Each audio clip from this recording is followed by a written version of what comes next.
कई तरह के बढ़िया अनुभव हुए।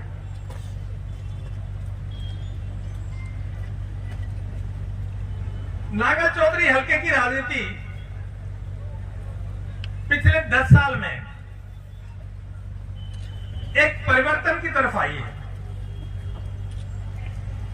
मैं पहले जब नौकरी में था तब भी राजनीति को देखता रहता था। राजनीति सिर्फ मोटे मोटे नारों पे चलती थी।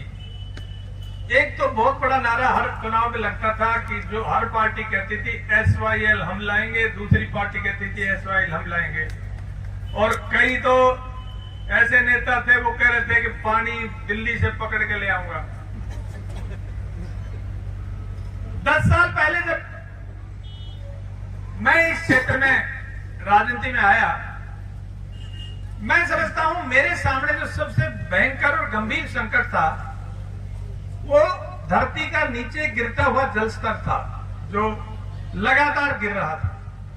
और हालात यहां तक आ गए थे कि कुछ गांवों में तो 2-2 हजार फीट तक बोरिंग करने के बाद में भी बूंद भी पानी की नहीं निकलती।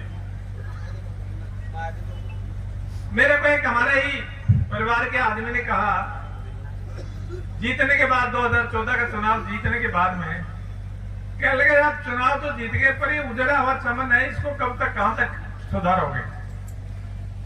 और मैंने उनको एक बात कही थी कि यार मैं सुधारने के लिए आया हूं राजनीति में, मैं और कुछ करने के लिए नहीं आया।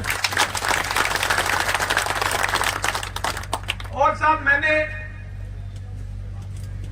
अपने ईश्वर को साक्षी रख के कहता हूं कि मैंने इस क्षेत्र की हर समस्या को दिल में महसूस किया।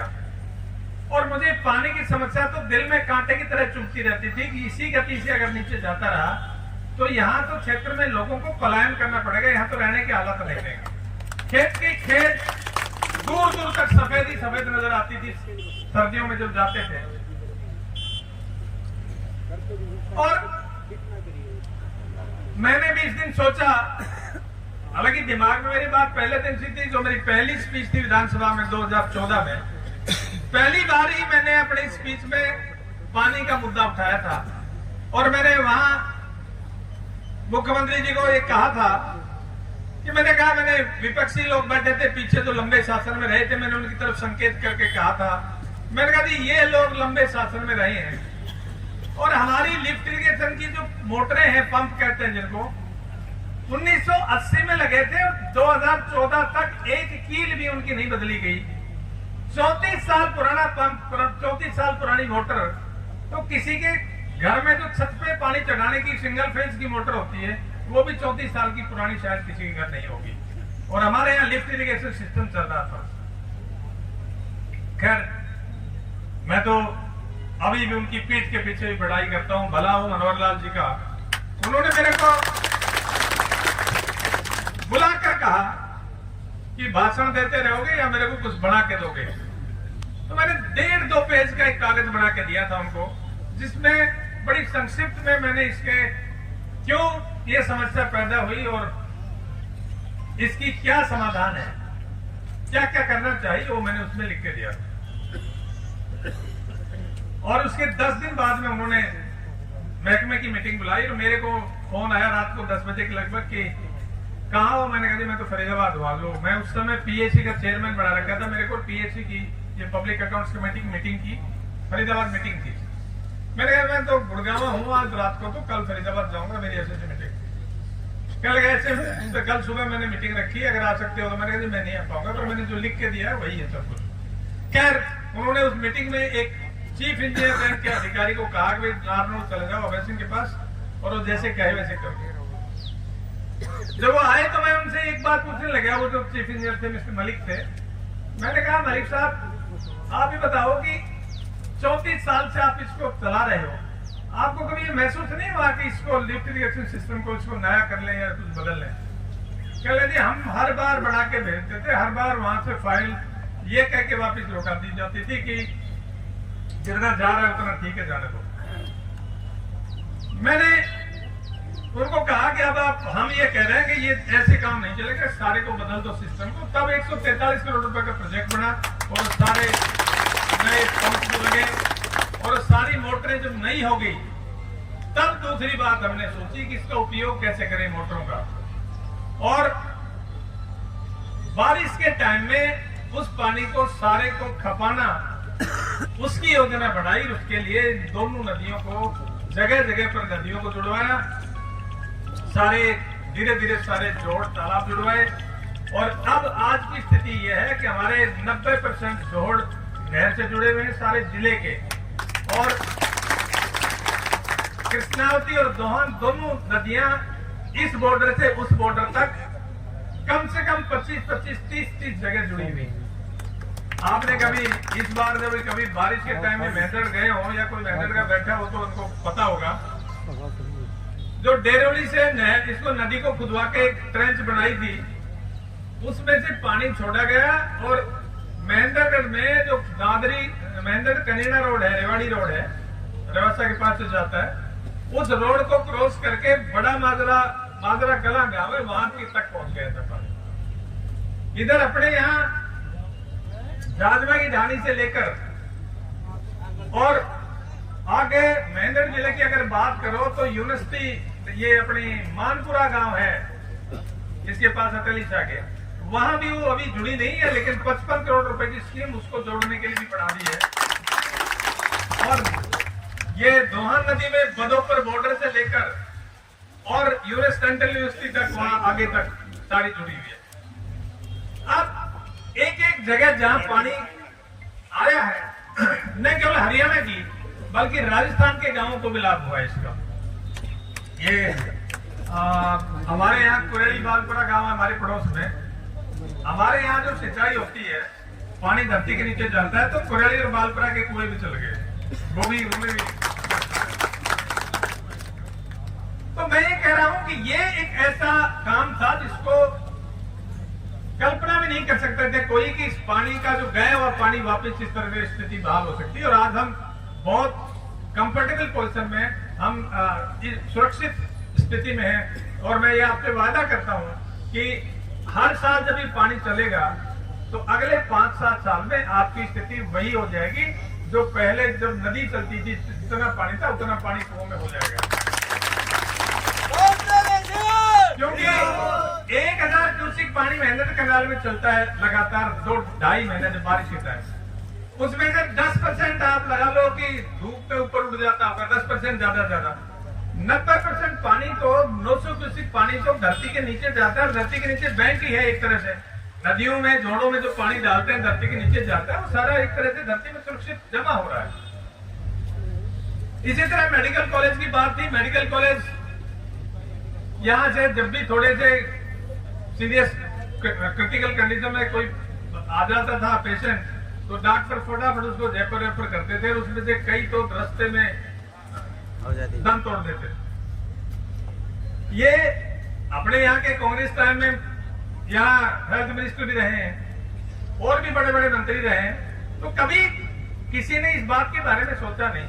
और मैं तो आपका बनाया हुआ एक छोटा सा एमएलए था और मैंने ये ठानी एक मेडिकल कॉलेज बनाना है, और जैसे तैसे करके मेडिकल कॉलेज बन गया। 725 करोड़ रुपए का मेडिकल कॉलेज तैयार खड़ा है कोरियावास में।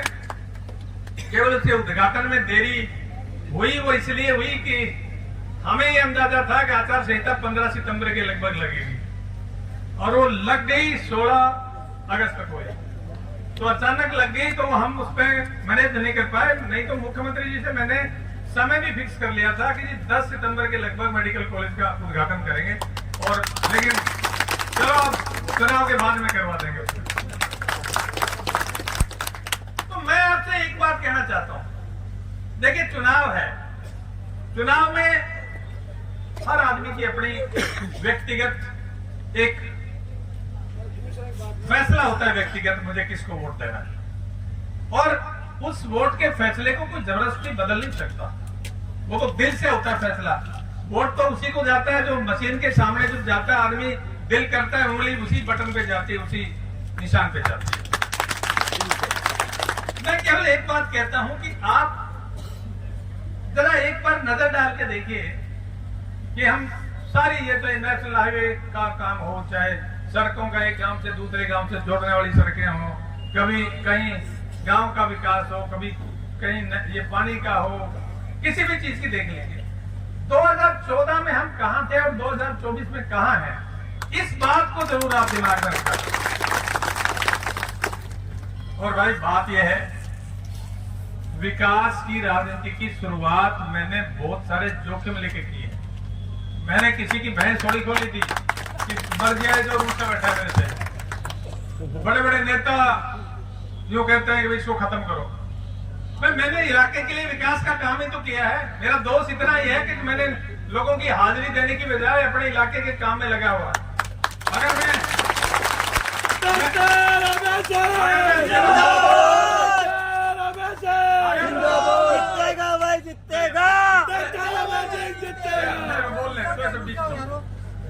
मैं अगर अपने हल्के के काम करने की बजाय, मुख्यमंत्री के पास जाने की बजाय मैं अगर इधर उधर घूमता रहता, हाजिरी देता हुआ, तो इस हल्के का विकास कौन करता इस हल्के को आगे कौन बढ़ाता? अगर मान लो किसी का व्यक्तिगत काम नहीं भी हुआ, मान लो मैं कहता हूं कि व्यक्तिगत काम तो कोई भी किसी का सबका नहीं कर सकता। आप मुख्यमंत्री जी के हल्के में जाके लोगों का इंटरव्यू लेके देख लो, वहां भी कहेंगे कि मेरे छोरे की बदली नहीं हुई, ये इसकी छोरे को नौकरी नहीं मिली, ये नहीं मिली। लेकिन मैं ये कहता हूं इलाके का जो बड़ा, इलाके का जो इलाके की बढ़ाई है, विकास है, इलाके का की प्रोग्रेस है और इलाके की भलाई है, उस भलाई के रास्ते को छोड़कर, विकास की राजनीति को छोड़कर अगर आप अपना वोट ऐसी जगह डालना चाहते हो जहां सिर्फ नारे हैं, जहां सिर्फ जातिवाद के नारे लगाकर समाज को बांटने का काम किया जाता है, जहां की स्टेज पे बदजुबान लोगों को खड़े करके मेरे को गालियां दिलाई जाती हैं, अगर उन लोगों को वोट देते हो तो ये आपका फैसला है। आपने कभी किसी मेरी स्टेज पे मेरे मुंह से किसी की बुराई सुनी, किसी व्यक्ति विशेष की? कभी किसी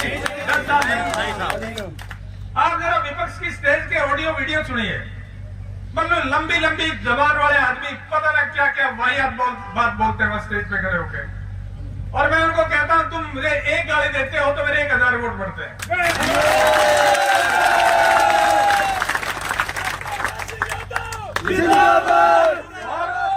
और जो इलाका है, क्षेत्र की जनता है, वो इतनी भोली, इतनी बावली नहीं है।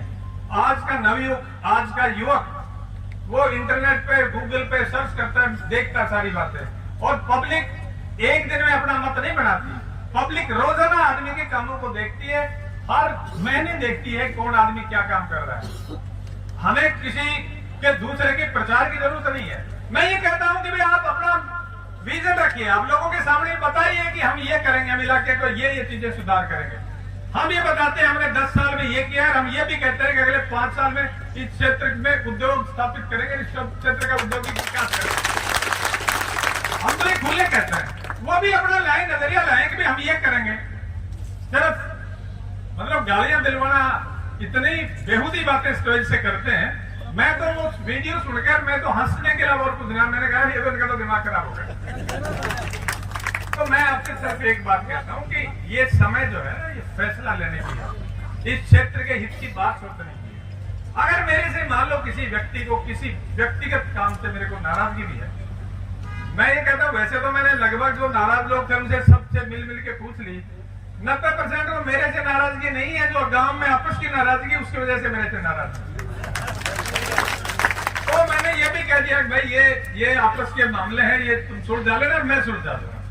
लेकिन मेरे से भी अगर कोई है तो मैं तो सबसे माफी मांगने के लिए तैयार हूं, क्योंकि मुझे इस क्षेत्र की विकास करना है। मेरे दिमाग में एक पिक्चर है क्षेत्र के बारे में, मैंने एक योजना बना रखी है अपने दिमाग में, इस क्षेत्र को कहां तक ले जाना है। आप ये जो सारी चारों तरफ नेशनल हाईवे के जो जाल बिछा हुआ है, जब तक क्षेत्र में अच्छी सड़कें, अच्छी रेल की लाइन, अच्छी बिजली, अच्छा पानी की सुविधा नहीं होगी, तब तक वो क्षेत्र विकास नहीं कर सकता। और मैं उदाहरण देता हूं, हमारे यहाँ लॉजिस्टिक हब बन रहा है बसीरपुर में 12 सेक्टर में, उसका आधा काम पूरा हो गया, बाहर की सड़कें, रेल, बिजली और सारी चीजें आ गई, और उसमें अंदर का काम बच रहा था। अभी 125 करोड़ रुपए का अंदर की रेल की लाइन बिछाने के लिए काम हुआ है। मैं दावे के साथ कहता हूं जिस दिन 2 साल हो जाएंगे उसको चलते हुए 2000 बच्चों को नौकरी मिलेगी आज की तारीख में। और जब वो शुरू हो जाएगा, मैं मेरे को कल्पना होती है कि गुड़गांव, जो शुरू में गुड़गांव का विकास हुआ, तो गुड़गांव असल में गांव था। गुड़गांव को पहचान मिली कि वहां मारुति वालों ने, संजय गांधी ने जिनसे बात, जिनके जापान की कंपनी से साझेदारी में सुजुकी से, उनसे लगा के मारुति कार बनाने की फैक्ट्री लगाई, और मारुति की फैक्ट्री ने उस जिले को इतना आगे बढ़ा दिया कि अब गुड़गांव शहर दुनिया, हिंदुस्तान का नहीं, दुनिया के नामी शहरों में से हो रहा है। हमारे यहाँ जो लॉजिस्टिक हब बन रहा है, मैं ये कहता हूँ जिस दिन ये लॉजिस्टिक हब चालू 2-3 साल हो जाएंगे, मैं आपको मेरी ये बात याद रखना, यहाँ लाइन लगा लगा के इंडस्ट्री स्थापित होंगी, उद्योग स्थापित होंगे, क्योंकि इतना बढ़िया नेटवर्क हाईवे का 3 तो नेशनल हाईवे होंगे। फिर ये रेलवे लाइन जो दिल्ली मुंबई रेलवे लाइन है, ये सबसे तेज गति की माल ढोने वाली लाइन होगी, क्योंकि इसमें सिग्नल फ्री होगा। दिल्ली से चलेगी और बॉम्बे तक कोई सिग्नल नहीं, रेल चलती चल जाएगी, कहते 10 घंटे में डिलीवरी कर देगी जब चलेगी जब। तो उसके ऊपर ये बना हुआ है। पश्चिम की सारी बंदरगाहें, सारी कांडला, प्रादीप और ये बॉम्बे वगैरह की सारी, गुजरात और महाराष्ट्र की सारी बंदरगाहों से सीधा कनेक्शन हो जाएगा। और पानी हमारे पास अब उपलब्ध है। हमारे पास नेशनल कैपिटल एनसीआर रीजन में सबसे सस्ती जमीन आज की तारीख में हमारे क्षेत्र में। हमारे पास पढ़े लिखों की लोगों की जो जिसको कहते हैं कि स्किल्ड लेबर कहते हैं अंग्रेजी में, पढ़े लिखे लोगों की मैन पावर की कोई कमी नहीं है। तो हमारा विकास यहाँ आगे भविष्य हमारे इस इलाके का बिल्कुल सुरक्षित है। 10 साल में हमने एक आधारभूत ढांचा तैयार किया है। इस आधारभूत ढांचे के आधार पर इस जिले को, इस क्षेत्र को हम आगे बढ़ाएंगे। तो बस इतना सा मैं आपको बता रहा हूं, ये सारी बातें इसलिए कह रहा हूं कि इस जिले को विकास की जरूरत है। हमने मुश्किल से इस जिले में विकास की राजनीति को विकास के रास्ते में ले जाने की एक पटरी डाली है, विकास की राजनीति का रास्ता बनाया है। और अगर ये इसी तरह से चलता रहा तो मैं आपको ये आश्वस्त करता हूं कि यहाँ अब जिले में कोई भी एमएलए दोबारा काम किए बगैर कोई दोबारा पब्लिक उसको एमएलए नहीं बनाएगी। मैं निश्चित रूप से कहता हूँ, क्योंकि पब्लिक को पता लगा कि काम एमएलए कितना करवा सकता है, कैसे होता है। पहले तो पब्लिक को सिर्फ इतना पता था कि एमएलए सिर्फ नमस्ते ले ले, नमस्ते दे दे, कभी कभी ब्याह शादियों में आ जाए, दरी पे बैठने के लिए तो एमएलए को टाइम ही नहीं होता था, लेकिन ब्याह शादियों में तो आ जाते थे कभी कभी। हमने तो आपके पास 10 साल आपके बीच में रहा हूं, आपके से कंधा मिला के चला हूं, और इस इलाके में को आगे ले जाने के लिए मैंने भरसक प्रयत्न किए। अपनी आत्मा का रिश्ता इस इलाके से बढ़ाया है, और आप लोगों से मैं आत्मा से जुड़ा हुआ। क्योंकि चुनाव प्रचार का समय अब समाप्त लगभग हो गया, होने वाला है, तो मैं आपसे निवेदन ये करता हूं कि आप सभी 5 तारीख को अपने अपने बूथ पर डटकर, और नौजवानों को ये कह रहा हूं कि जो अभी भाई हंसराज ने जो बात कही कि 80% पोलिंग करवाओ, ये सच्चाई है। पोलिंग जब तक बहुत ज्यादा नहीं करवाओगे तब तक रिजल्ट जो है उसके ऊपर प्रभाव पड़ेगा। तो सब से वोट डलवाओ, जो इधर उधर है उनको भी बुलवाओ, और सारे गांव में